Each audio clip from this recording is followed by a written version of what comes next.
Hi, teacher leaders, and welcome to step standard number 4. I'm going to share my screen with you once again. And this time I'm just going to walk you through each of the components. Early childhood is a little bit different, of course. So if you're in the preschool setting at this point in time, know that you may only be there, some kids may only be there 2 days a week or 3 days a week or half days or whatever. But what you want to do is give the children enough time to really learn the material in order to master the objective. Now, I don't think typically 3 days is going to be enough. I think 4 to 5 is pretty good. And you can even do, this could be Wednesday, day 1, Thursday, Friday, Monday, Tuesday, or however else you want to do it. Maybe you're not there on Friday, so maybe this is Thursday, Monday, or you can start with Monday, completely up to you.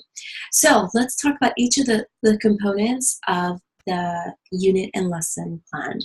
So title of lesson activity, go ahead and just put, I was thinking about my own, thinking about the feelings, and so maybe I really want to start with understanding your own feelings would be my title here.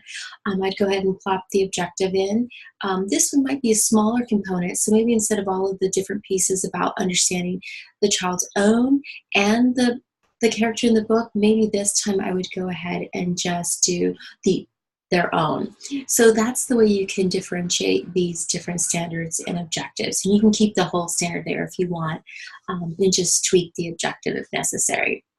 So what are some key vocabulary that you want your students to learn? So for me, it's going to definitely be those feelings. So and the word feelings. So what does that mean to students? And making sure that I have student-friendly terms when I think about the vocabulary and their definitions. Maybe even some pictures. Okay, summary of instruction activities. So just how will the instruction and activities flow? Consider how the students will efficiently transition from one to the next. And just talk about briefly, what are you going to do in that activity? So maybe the I do, we do, you do if it's direct instruction model, if it's inquiry based, so maybe you're going to ask a question and they're going to do this. Think about how you want this to go and how you want the students to think about the material. Next is differentiation. So go back and think about your assessment, your pre-assessment, and then also consider those kids that you discuss in your step 1. Okay, and talk about those. And for me, it would be really talking about Karen and my language learners. So how am I going to differentiate for Karen? I'd have to probably have one-on-one time with her and really talk about how we express those feelings. Or maybe I want everybody to hear that, but I make sure that Karen knows the expectation for her. Okay, so what are some materials, handouts, slides, technology? If you're going to use anything like Engage New York or another sort of textbook, go ahead and put that in here as well. And any handouts, text, slides, or technology.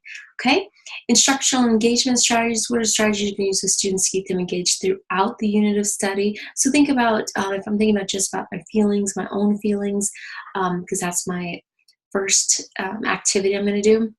And so I'm going to make sure that I check in with students frequently to understand their own feelings, not just during my lesson, but throughout the day. So once I teach it, I'll go back and talk about, all right, so what are we feeling now that we're getting ready for lunch? And they're going to say, I'm feeling hungry.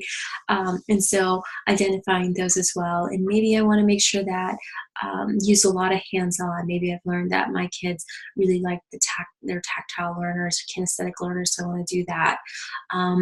And really think about the different strategies you're going to use. Formative assessment, how are you going to know that they did what or learned what they needed to learn through this one? And really, for me, understanding their own feelings and make sure that I put that there. And remember that post-assessment, we already discussed that in number 3. All right, so the last piece is that you go ahead and put that in there. This can be the same as the pre-assessment or a modified version of it. So go ahead and put that in there again.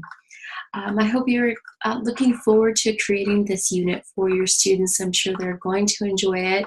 And if you have any questions, concerns, or comments, as always, please let me know. Hope you're having a great day. I will chat with you very soon.